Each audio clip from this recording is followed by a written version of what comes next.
आज मैं आपका परिचय केरल के एक क्रांतिकारी डॉक्टर पद्मनाभन पल्पू से करा रही हूँ। डॉक्टर पद्मनाभन पल्पू भारत के पुनर्जागरण काल के अमर हस्ती हुए।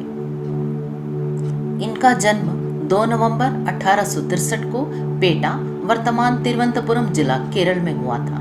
पिता का नाम गंगाधरन और माता का नाम दाक्षायणी था। इनका परिवार आर्थिक रूप से संपन्न और शिक्षित था। डॉक्टर पल्पू पढ़ाई में कुशाग्र बुद्धि थे।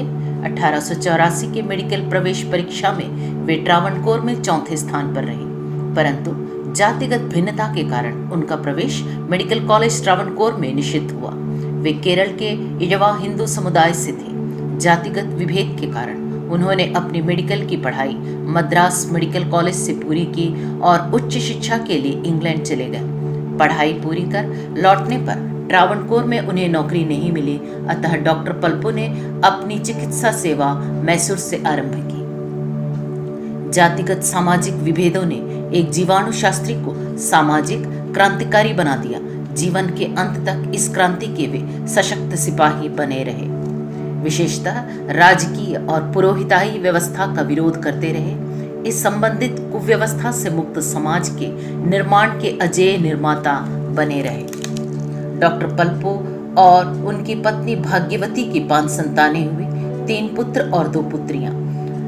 पल्पू की चिकित्सा सेवा विशेषता 1898 में बैंगलोर में फैले प्लेग महामारी को रोकने में यादगार है। इस महामारी में डॉक्टर पल्पू की निष्ठावंत सेवा हेतु मैसूर के महाराज ने उन्हें सम्मानित किया और बैंगलोर के विख्यात विक्टोरिया चिकित्सालय के संस्थापन का कार्य सौंपा। 25 जनवरी 1950 में 86 वर्ष की आयु में डॉक्टर पल्पू का देहावसान हुआ। डॉक्टर पल्पू अपने समकालीन आध्यात्मिक गुरु और समाज सुधारक श्री नारायण गुरु के अनुयायी थे। वे एक प्रसिद्ध भारतीय लेखक, चिकित्सक और लोकोपकारक बनकर स्वतंत्रता संग्राम के सहभागी बने। लंदन से चिकित्सा की उच्च डिग्री प्राप्त करने वाले डॉक्टर पल्पू ने अपनी चिकित्सा व्यवसाय को त्याग कर अपने इजवा समुदाय के सामाजिक एवं आध्यात्मिक उद्धार में जुट गए। स्वामी विवेकानंद से भी इनकी मुलाकात हुई।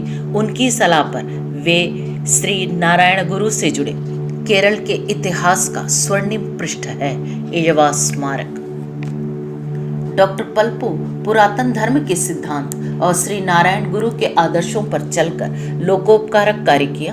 उनका मानना था एक धर्म, एक संप्रदाय और एक भगवान। इसी मत का सबों को पालन करना चाहिए। इस सिद्धांत का प्रचार ही नहीं, निजी जीवन में भी सख्ती से पालन किया और संतानों को भी इसी राह पर चलने की शिक्षा दी और अपनी जायदाद भी इसी प्रदत्त दान किया। श्री नारायण धर्म परिपालना योगम SNDP के डॉक्टर पल्पू संस्थापक हुए। इस प्रकार डॉक्टर पल्पू केरल के सामाजिक, सांस्कृतिक और राजनीतिक इतिहास के प्रमुख हस्ताक्षर